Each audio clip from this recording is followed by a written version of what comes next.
God only knows what you've been through. God only knows what they say about you. God only knows how it's killing you. But there's a kind of love that God only knows. God only knows what you've been through. God only knows what they say about you. But God only knows the real you. There's a kind of love that God only knows.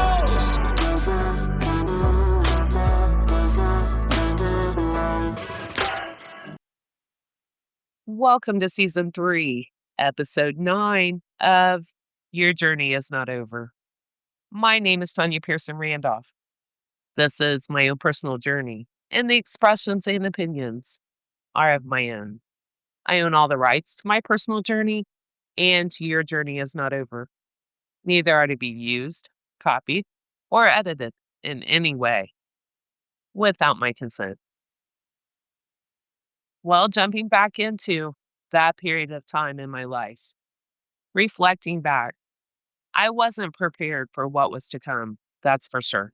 And again, reflecting, it's part of the journey, the yellow brick road, the healing journey.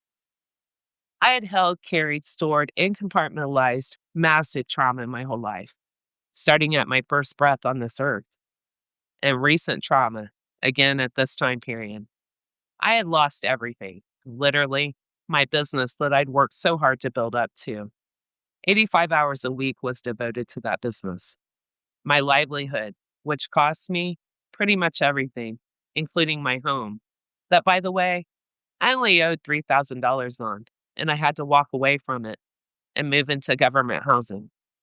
The days that turned into weeks and into months of going without, the lack of food, no matter what or how much I worked. I had old utilities along with new ones coming in. I had a personal loan payment that I took out in my name and deposited every penny into the business account to cover theft. Sadly, some employees thought they were entitled to the cash in the drawer. What I discovered is that cash sales were going out, and then the inventory was being adjusted so that I wouldn't know or catch on. Because a total inventory count was done by me, personally, every single morning. It took me a while to catch on. My sales dropped, and that was my first clue. I was, along with my assistant, cranking $250,000 a month out of a little store, a corner store. I ran it like a country store. I'm a hometown girl, and people respected when they seen how many hours I dedicated and put in to make a business successful. My store was a slow burn at first, and then it caught on fire completely. The joke was our t-shirts were hotter than Abercrombie t-shirts. I had a whole wall of pictures that were sent to me of people from all over, people traveling, even the troops had our t-shirts. What I will say, once it caught on, my business partner and I, well, we were on track to dominate our city, but that wasn't to be. Someone came onto the scene, and with no knowledge of our business, nor our relationship, we were like brother and sister, and as I say, our lips never met, nor would they have ever. We were an amazing team, but again, someone came onto the scene, and with that person's insecurities and opinions, well, all that we had planned to build, it got derailed. And that's when greed set in. So yes, traumatic, to work hard, a lot of sweat, tears, hours, weeks, months that turned into years were all gone because someone got greedy and wanted to live up to a certain lifestyle. Status, popularity, live like the Joneses. Well, in the process, again, I lost everything. I had to sell most of what was valuable to me. I had to move. I had to start over. But truly, losing my business partner crushed me even more than the material things. He had become my best friend, my confidant, the person who up until a year prior had my back 100%. I always told him that meant more to me than anything. And I lost my stability, my customers, who were also like family to me. Then to starve? I now know my childhood fears had came to pass. So yes, a lot of trauma. And I did what I know to do. I kept going. I kept getting up every day and working, donating plasma to dig myself out. I got leveled out. I got ahead finally. I got back on my feet. And then I met my now late husband and began a whole new life. I started over without dealing with any of that trauma. Again, I compartmentalized, I stored, I pushed down, and I moved on. I will say this before I move further. I am glad that I did not use my expertise to build multiple stores and make my former business partner even more money than what I already did. Money comes and goes, but friendship should never have a price tag. And even though warned so many times by people that apparently knew my business partner way better than I did, I trusted, I was loyal and dedicated, and in the end, I got sold out for money that I'm sure is already spent by now. God bless. Friendship lasts a lifetime, money doesn't. Greed is sadly what won out over what we had built together. All is forgiven, though, and I handed that to God, to my Father, when I was starving and suffering. So that now it is between that person and God. And yes, like so many others, they will hear my name again from God. I'm sure He wants an explanation as to why I was sacrificed and slandered and lied on. It wasn't enough to cost me everything materialistically, then had to save face and tell the customers the most outlandish lies. Because if they knew the truth, then word would travel, and there would be no business to sell, no money, no lifestyle, no status, and no popularity. Again, God bless. Then to move forward, the blind side, the trauma of my mother's death, the cremation. Again, no closure. Yes, all at once, I started experiencing anxiety and panic attacks, the dread to leave my house completely.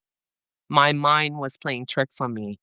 I was becoming fearful of even the smallest of things, like driving, for instance. All at once, the fear I would be in a car wreck. Then I remember I wouldn't stop by the gas station to get a soda. It's something I'd done a zillion times. I mean, people do it every day, right? I had with no thought at all. But now, during this, my brain was telling me that the gas station could get robbed while I was in there. Again, fear everywhere. I now know it sounds crazy to me, but at that time, the fear was real. Well, my brother had texted about life insurance policies being left for me by our mom. It took me about a month to sit down and begin to call around. I began with the life insurance company that my brother had texted me about, the one where he had went to school with the owner at that time, a local company. The funny thing is, I called that one and I barely got my mom's first name out, and then I was told ever so rudely too that there was nothing there. Hanging up, my intuition told me, and it still does, that they were waiting for that phone call from me, almost expecting it.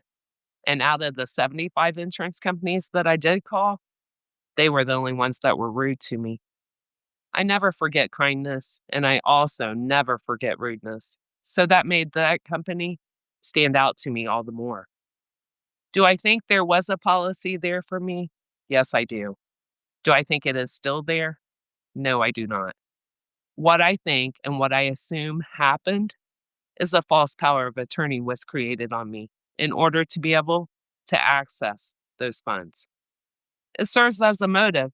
It makes so much sense as to the undercover cremation. You know, the lying and denying that my brother and I even exist on the cremation form, all the effort and deception. Well, there had to be a gain somewhere. Why else would all the undercover effort be put in, right? God bless is all I can say. What others think that they got by with here on this earth will be things that they don't dare get by with God. He sees and he hears every single thing. He's never too busy to oversee his kingdom and every soul in his kingdom. People sell their own souls out for money, material gain, and guess what? You can't take it with you. Luggage ain't allowed in heaven. That's where all bags get checked at the gates. So I proceeded on to make phone calls and try and find these policies. I was a little behind the others, not realizing that they were on the trail the second my mother took her last breath. So I called a huge life insurance company, not knowing that this one particular phone call would change my life completely. It would give me a look into an old trauma, It would reopen something so painful for me. It would give me a harsh reality as to why what was done to me so long ago. Truly, with everything I'd went through, mentally, I wasn't even prepared. It was another blindside, another devastation. The lady on the other end of the phone was so nice, and we went through the normal. My mother's name, her social security number, my name, my social security number. The lady did a deep dive, like all the other insurance companies had, all except for that local one, who didn't even let me get out my mom's full name. Well, she came back on the phone and said, Tanya, I didn't find anything on your mom. As I write this, my stomach turns. It's almost like a sick feeling, even still, after all these years. And I'm sure that lady had no idea what she was about to reveal to me. She had no way of knowing. She said, I did find one on you. It's no longer active, and it's an old policy, and it lists your mother as your beneficiary. I was shocked, and I asked when this policy was taken out on me. It was taken out in 1985, and it lapsed the latter part of 1986. My mind immediately went back to 1985 and 1986. I was so shocked. I just remember sitting at my kitchen table. I don't remember even getting off the phone. This hit me like nothing ever had, and I ran out of storage in my filing cabinet. And the reality that, at that time, I was poisoned and nearly killed, not once, but twice, and all for money. That hit hard. Almost like that iceberg that the Titanic hit, and it sunk the unsinkable. I do not own the rights to the things that I chose to share today. You're not behind. You're healing from things that you don't explain to everyone. God sees. You are rising with courage you had to find, a heart you had to protect, and a strength you had to build. Every day you are rising. I want to be like a sunflower so that even on the darkest days, I will stand tall and find the sunlight. Please know you're not falling behind. You're just changing paths. Keep going. There are two places you need to go often, the place that heals you and the place that inspires you. Setbacks aren't the end. They are fuel for the comeback. Every time life knocks you down, you've got two choices. You can stay there or come back stronger. It's your journey. The choice is yours. This concludes my podcast for today.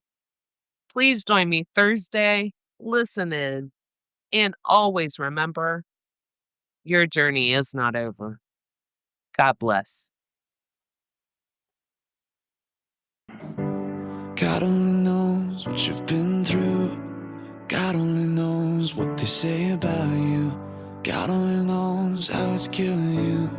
But there's a kind of love that God only knows. God only knows what you've been